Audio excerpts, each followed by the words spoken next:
When we imagine a 20th century dictator, we usually reach for a specific set of traits: a violent coup to take power, a wave of purges to keep it, a massive Swiss bank account, and a detailed escape plan for the day the regime collapses. Men like Fidel Castro or Benito Mussolini paid the traditional price of admission for the role. They spent years in the wilderness running guerrilla insurgencies, or they marched on the capital at the head of a black-shirted army. Adolf Hitler remains the universal archetype for a dictator. Yet, when historians look at how he actually functioned, he subverts almost every standard expectation. He refused exile, named no successor, and built no dynasty. While every other name on that list clawed towards survival, Hitler actively engineered the opposite outcome, ending his life in a basement at 56. This single inversion, the rejection of survival, is the starting point for understanding how the Third Reich actually functioned. The common intuition is that he seized power through a violent insurrection. But in reality, Hitler was invited in. On January 30th, 1933, President Paul von Hindenburg appointed him chancellor. Conservative elites had brokered a backroom deal, convinced they could keep Hitler on a leash and use his popularity for their own ends. This chart shows the legislative collapse that followed. The German parliament voluntarily signed away its own authority, passing the Enabling Act by a vote of 441 to 94. The entire transition to dictatorial authority took just 53 days. No other leader in the 20th century was simply handed absolute power by the very institutions designed to contain him.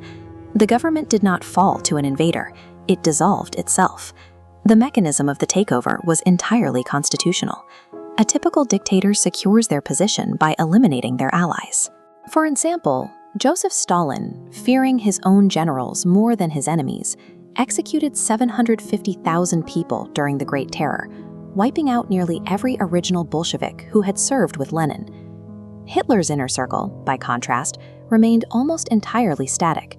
The men standing at his side in 1933 were, with few exceptions, the same men still with him in 1945. Hermann Göring since 1922, Joseph Goebbels in 1926, Heinrich Himmler in 1923. For over a decade, the names and faces at the top of the regime never changed. There were outliers: a one-off strike against a rival paramilitary faction in 1934, and the flight of Rudolf Hess to Scotland in 1941. But Hess's departure was a solo, unauthorized exit, rather than a systemic purging of the ranks. Stalin gutted his military because his subordinates held independent influence. Hitler, however, concentrated authority so narrowly that his inner circle possessed no independent power base to leverage. Because they were incapable of challenging him, he never needed to see them as a threat. They were incidental to his personal control. This centralization of power reached its peak during the war. By late 1941, Hitler sacked his field marshal and assumed personal, direct command of the entire army. This level of micromanagement was unique among the great powers. Franklin D. Roosevelt deferred to professionals like George Marshall to handle the complexities of a global conflict. Even Stalin eventually learned to delegate critical strategic decisions to experienced generals like Georgy Zhukov. Hitler trusted only himself. He dictated the movement of individual divisions and personally managed the map pins in his headquarters, overriding the military professionals who actually understood continental warfare. He removed the buffer of professional military expertise, tying the survival of the German state exclusively to his own instincts. The legal rise, the static inner circle, and the total military micromanagement all reveal a regime that functioned as a direct projection of a single will rather than a structured government. This system lacked any mechanism for succession or long-term stability. It was a machine engineered to disintegrate the moment its center failed. As the war progressed, his generals watched in horror as he made decisions that should have been impossible. Successful autocracies typically share a single overriding instinct: regime self-preservation. Joseph Stalin utilized extreme violence to eliminate any internal threat, prioritizing the removal of rivals to ensure his own survival.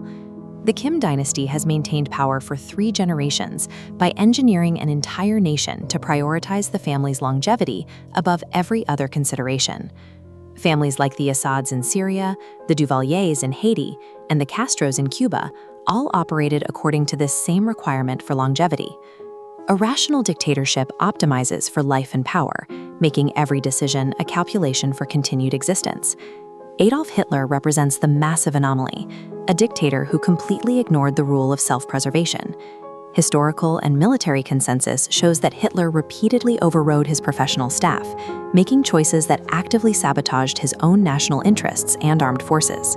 To understand the fall of the Third Reich, we must recognize it as a state driven by an ideology that guaranteed its own destruction. By late 1942, the German Sixth Army was completely encircled by Soviet forces, closing in from 2 directions. Every senior officer understood the strategy for survival: break out immediately, save the men, and preserve the army for the next fight. Hitler refused. He ordered General Friedrich Paulus to hold an impossible, doomed position, relying on an airlift that could never deliver enough supplies. In February 1943, 91,000 starving and frostbitten men surrendered to the Red Army. Fewer than 6,000 of them ever returned home. A leader who intentionally sacrifices his best army while ignoring professional military strategy is operating against his own survival. Leading historians who have spent their careers studying the Third Reich converge on a single conclusion regarding these irrational decisions. The Nazi state apparatus was not built to keep Hitler alive or to maintain the party's grip on political power. The regime was engineered entirely around an apocalyptic racial mission, and every military and political decision was subordinate to that singular goal. By 1944, the German military was collapsing on 2 fronts, desperately short on fuel, ammunition, and basic logistics. The military faced a total crisis of rail freight, which was needed to move reinforcements and supplies to the dying soldiers at the front. Rather than supplying his military, Hitler diverted those essential railcars to Auschwitz. They were packed with Hungarian Jews and sent west. Resources that could have carried reinforcements east were instead used to fuel the gas chambers. A regime optimized for survival does not behave this way. The war served merely as a means to facilitate the killing, proving that genocide was the primary mission all along. We see the final expression of this suicide pact in the bunker during the final days of April 1945. Hitler left behind no heirs, groomed no ruling family, and established no plan for a future after his death. He only named successors like Karl Donitz hours before his suicide, treating the continuation of the state as a grudging afterthought. A dictator who refuses to plan for a successor has decided his state should die with him. Even Joseph Stalin, who killed anyone who might credibly succeed him, left behind a system that outlasted him by 38 years. Hitler's state dissolved into unconditional surrender just 8 days after his death. History gives us a pretty clear pattern for what happens when a dictatorship collapses. The tyrant, almost without fail, makes a run for it. Mussolini fled towards the Swiss border before partisans caught up with him, leaving him hanging upside down from a Milan petrol station roof.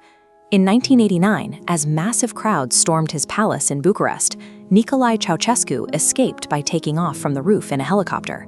Saddam Hussein was dragged out of a spider hole in the ground, and autocrats like Baby Doc Duvalier slipped quietly into foreign exile to live out their days on someone else's beach. Adolf Hitler refused to follow that script. When the Allies closed in on Berlin in April 1945, he stayed exactly where he was. For decades, popular history explained this choice by pointing to his public persona. People pictured a disciplined ascetic, the vegetarian, teetotaling monk king who denied himself every earthly pleasure because he was completely devoted to the nation. That image was a carefully engineered lie. It was a brand constructed by his propaganda minister, Joseph Goebbels, to project total commitment.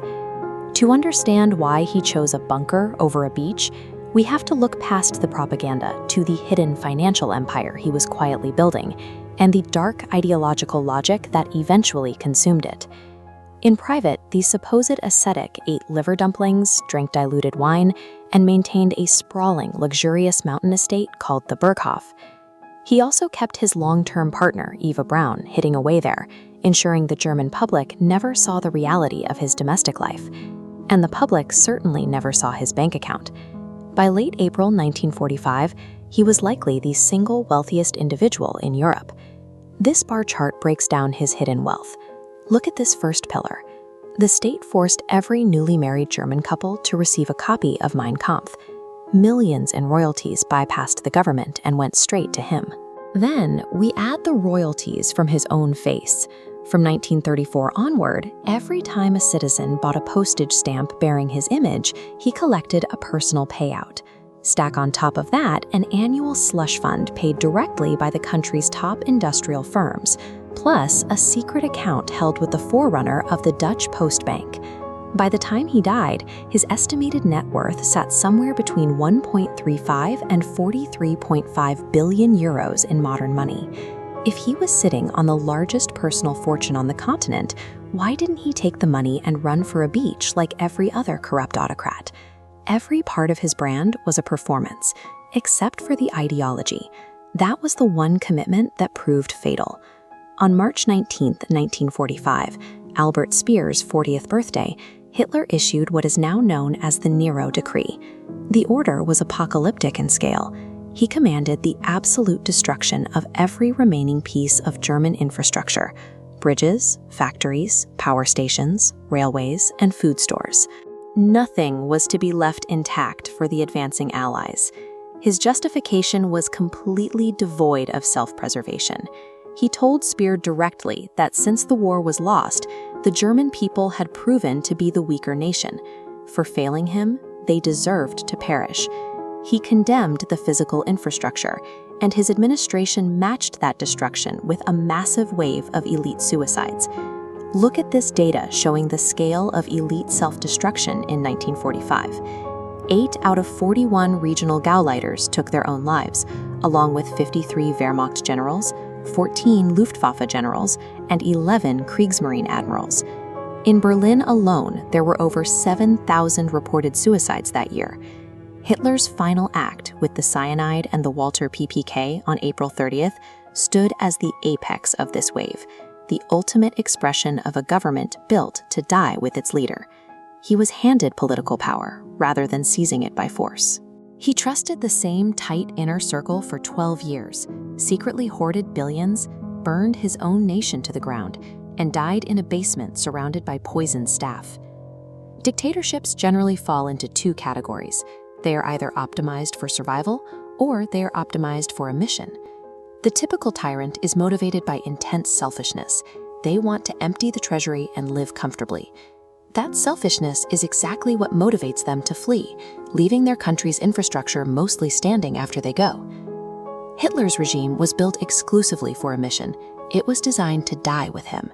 And because of that ideological design, it dragged between 60 and 85 million people down with it. If ideological commitment is what made him uniquely catastrophic, does that mean the purely selfish, corrupt tyrant is actually the safer kind of dictator?